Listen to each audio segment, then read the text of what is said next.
Good morning, good afternoon, wherever you may be in the day. As always, thank you for choosing to make chemistry part of your day. Pause this, look at the objectives, then we're rolling into significant figures. Alright, so first thing we need to do is be able to look at a number and see how many digits out of that number are significant. Truth of the matter is, if a number is written well, all the digits should be significant. But, as you know, everyone doesn't always write everything formally. So sometimes we do have to work with those less than ideal situations. So let's talk about that. Every number that's not a zero is always significant. 1, 2, 3, 4, 5, 6, 7, 8, 9. They always count. And we start counting from the first number we read, and we read left to right. First number we read that's not a zero. So if a number starts 0.00005, all those zeros don't count. We go until we hit a number. Decimal doesn't matter. A number. So we'd start at the 5. Once we start, all the numbers should count. Zeros in the middle always count. Zeros at the front never count. Zeros at the end is where we get a little bit tricky. Zeros at the end with a decimal point in the number always count. Zeros at the end without a decimal, sometimes they count, sometimes they don't. I've polled my colleagues in the chemistry department. Half of them think it should matter, half of them think it shouldn't matter. So it really is ambiguous. So we don't want to do that. We want to rewrite the number in scientific notation, or we want to add a decimal if that's appropriate. And I'll show you an example of that at the end of this. But let's take some numbers and just count, because I think this is pretty straightforward. It's just a little bit of practice and getting comfortable with a different way of looking at numbers. And I know some people have a little bit of anxiousness when it comes to numbers in math anyways. But I promise we're not going to do more than use our fingers and count them, so we're okay. All right, so let's take a look. And if you notice, I've emphasized, I put a red arrow going left to right until I hit a number, that we do not count until we hit a number. That's not zero. Again, one of our fingers. It's got to be a number. All right, so top number, 2.00. We find the first number that's not a zero, so that's a 2. And then we just count everything. 1, 2, 3, 3 significant figures. And I'll use S dot, F dot for significant figures. So if you see that in your lab notebook, a comment about sig figs, it'll be S dot F. We could rewrite the exact same number and put zeros out front. Again, doesn't change the value of the number, doesn't change the significance of the number, and we don't count it. So we go until we hit something that's not a zero. Then we just count every digit. 1, 2, 2 sig figs. Piece of cake. Take a number like this. This is one where it throws people, because we have those rules about the decimal, and people start thinking about the decimal. Again, just go left to right, hit the first number that's not a zero, count every digit that's left, and you'll be right for me every single time. So for example, and this is something you'd see a lot, 0.00020. Forget all the zeros up front, get to the 2, and just count 1, 2 digits, 2 significant figures. Scientific notation, the times 10 at the end of the number just tells us is the number really big or really, really small. It doesn't tell us anything about the value itself of the number, just the size of the number. Is it big, is it small? So that doesn't count for the significance of the digits. So everything in front of the times 10 to the whatever counts. So we have 2, we have 0, that's just 2 significant figures, and we ignore the times 10 to the minus 4. Take this last number, it's got zeros all over the place, but again, keep it simple. KISS theory, keep it simple, stupid. I'm stupid, not you guys. And just start from the beginning, go to the end. So we have a 2 at the beginning, so let's start counting. 1, 2, 3, 4, 5 digits. We are done. And I'm not going to give you any problems that are ambiguous, but if you see it, this is how you'd handle it. Or if it's in, better yet, if it's in your lab notebook, you may come to a place where you hit round and ends up with a lot of zeros, and you have to figure out how to deal with that. So if you had the number 200, that could be one significant figure, 2 or 3.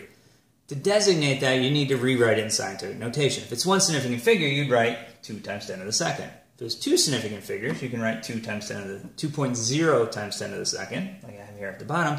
If it's 3 significant figures, the easiest thing to do is just add a little decimal point at the end, and that means count everything. You could rewrite it in scientific notation 2.00 times 10 to the second, but that really is scientific notation we use to make the numbers smaller, not bigger as we write them. One last piece before we use this in some mathematical operations.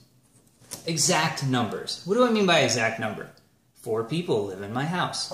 It's not 3, it's not 5, it's not 3.5 people. It's 4. It's exactly 4 people who live in my house.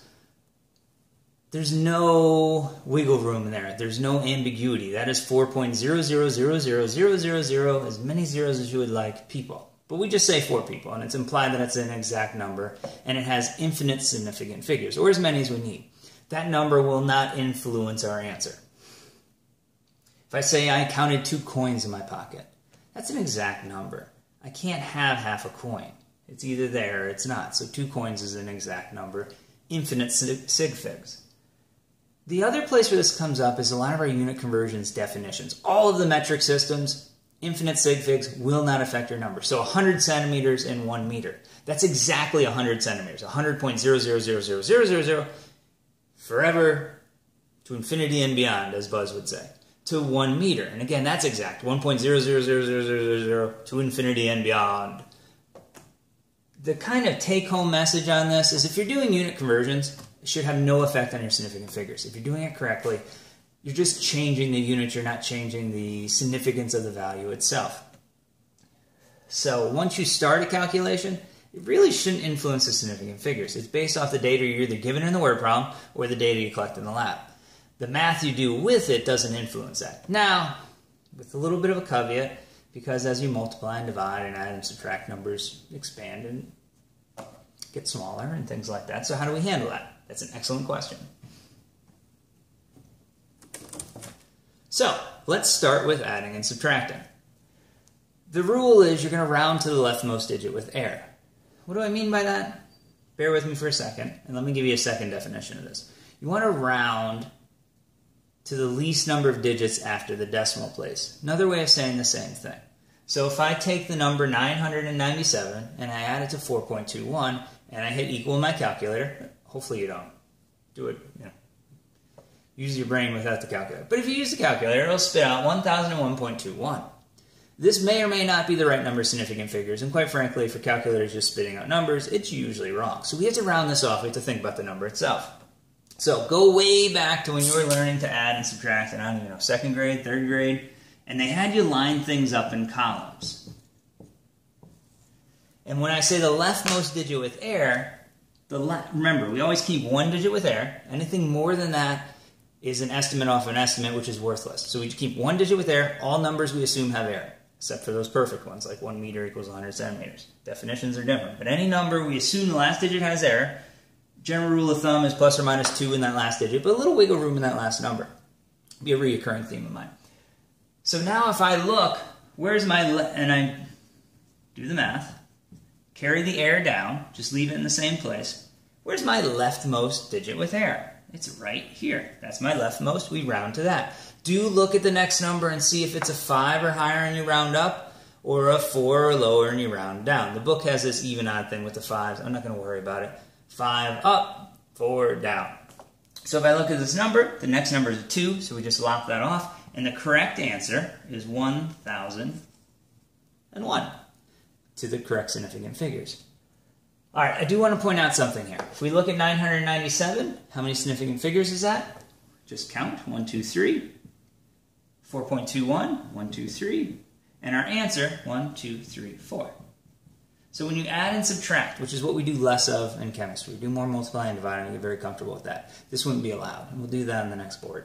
But I want to point out, when you add and subtract, it's okay to change the number of significant figures. We had 3 and 3, and we put that together and got 4. That's okay. You could subtract and go the other way. You could start with 3 and 3 and end up with 2. Or you can have 3 and 3 and have 3. It really just depends on the numbers themselves. But realize there are very different rules for adding, subtracting, and multiplying and dividing.